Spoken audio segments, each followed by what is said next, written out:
Unang-una sa lahat, sino ba dito yung nakaranas na ng breakup?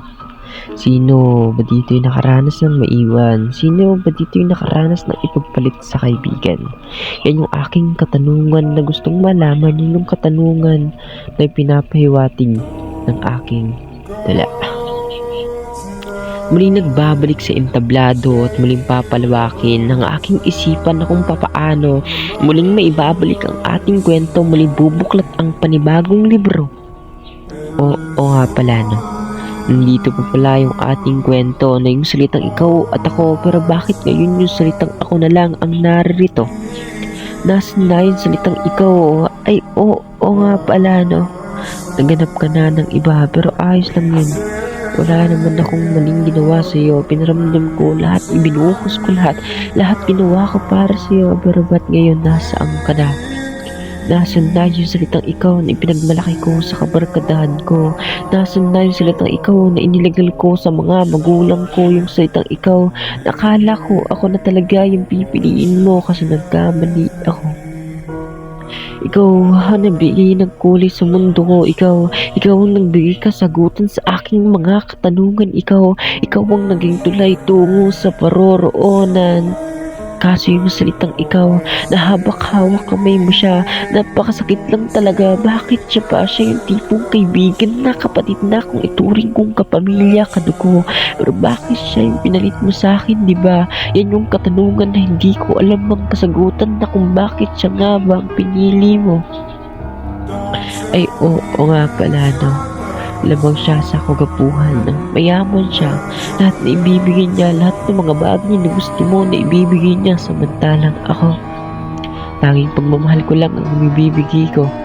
Sansya ka na ha, ganito lang ako. Eto lang ako, napakasimpleng tao. Manunulat lang yung kaya ko. Kaya kong gawin lahat para lang sa'yo. Handa akong ialay itong buhay ko. Alang-alang lang sa'yo ako na binaling wala mo ko. Pero kung ibabalik natin yung kwento, pakinggan nyo. Ito yung kwento na kung saan pinagtagpo tayo ni Bathala.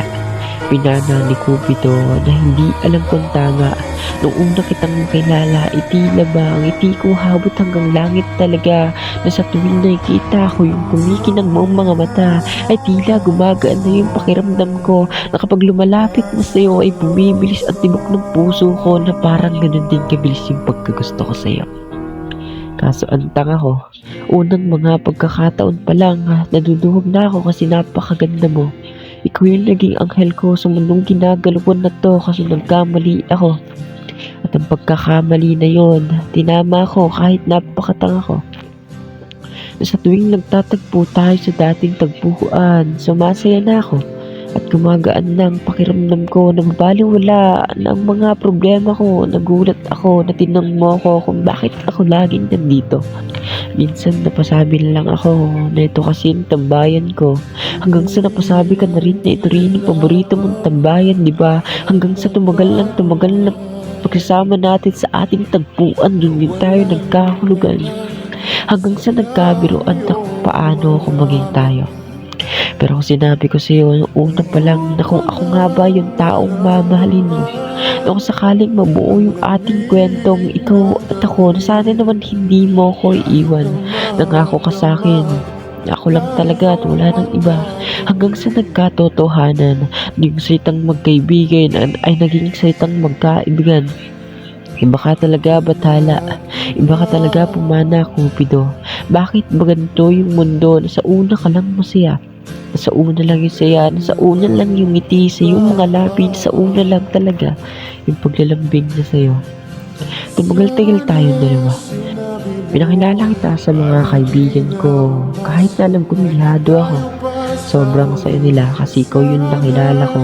Hanggang sa pinakilala na din kita sa mga magulang ko, kahit sabi nila layuan kita at iwang kita dahil hindi ako para sa'yo. Kasi pinaglabang kita, kasi ganun kita kamahal. Pagtaka ako, nagpapakilala mo na ako sa mga magulang mo. Bilang umiibig, nararamdaman ko ng tinginan ng mga magulang mo na tila pinapalayo talaga ako. Pero kahit na ganun, di ako sumuko sa laban na to kasi meron yung salitang mahal kita, may salitang kaya ko to na malalagpasan natin to hanggang sa nagkita muli tayo sa dating tagpuan. Hindi ko na narinig yung salitang aalis ka na sa tabi ko. Aalis ka na kasi kailangan mo, 'di ba? Nagulat ako kasi hindi ka na nagparamdam. Tapos sa tuwing pumupunta ako sa dating tagpuan, wala ka na. Wala ko na lang siguro yung lalaban sa mga pagsubok na hinaharap na sa halip ako na lang ang magtatayo ng sarili kong mga paa. Pero hindi ako sumuko. Na sa tuwing gabing lumilitaw ang mga bituin na hindi mabilang-bilang. Sa tuwing gabing habang ako'y nakatingala, habang nakapikit ng aking mga mata, habang tumutulo ang luha mula sa aking mga mata. Pasabi na lang ako na kaya ko to. Kaya ko to. Kinabukasan, sa pagmulat ng aking mga mata, isang liwanag ang nakita. Ito na nga bang katotohanan na wala ka na? Tanging larawan mo na lamang ang tanging masisilayan, na tanging larawan mo na lamang ang tanging makikita ko. Tapos sa tuwing malulungkot ako, gusto ko na lamang lumabas ng bahay at ikutin ng mundo at pumunta sa dating tagpuan. Kaso nga lang, napakasakit ng nakita ko. Muli, nagpakita ka, ngunit may iba ka na. Muli, nagkita, muling nagkatitigan ng ating mga mata. Pinakilala mo siya sa akin at sabi mo, jowa mo siya. At magpapakasal na kayo, di ba? Natawa na lang ako. Nagulat ako. Dahil yung pinalit mo sa akin ay kaibigan ko. Pero sana, iatan mo siya, tol. Dapat pala na sa una palang sinabi mo na hindi talaga tayo para sa isa't isa. Na sana nung una palang sinabi mo na may iba kang gusto, di ba? Na kahit pilitin mong gustuhin ako, pero anong magagawa mo? Anong magagawa nating dalawa? Handa naman kitang palayain sa kanya. Handa naman akong sumuko sa laban na kahit sobrang suko na talaga. Na kahit sobrang pagod ako, lumaban ako, na kasi may salitang ikaw at ako, may salitang ikaw na kaya kong ipaglaban kasi nagkamali ako. Pasensya ka na kung ito yung tula na isinulat ko. Pero huwag kang mag-alala. Ito na yung huling tulang iaalay ko sa'yo. Sa muling pagbuklat ng aking libro, hindi na ikaw bumpahin ako. Na muling tutungtong sa entablado na hindi na ikaw ang inspirasyon ko. Huwag kang mag-alala. Isa akong makata na makakayanan ko lahat ng pagsubok. Sana maging masaya ka. Sana maging masaya kayong dalawa. Ito na ang huli. Ito na ang huli na isinulat ko para sa iyo, si aking sinta. Salamat.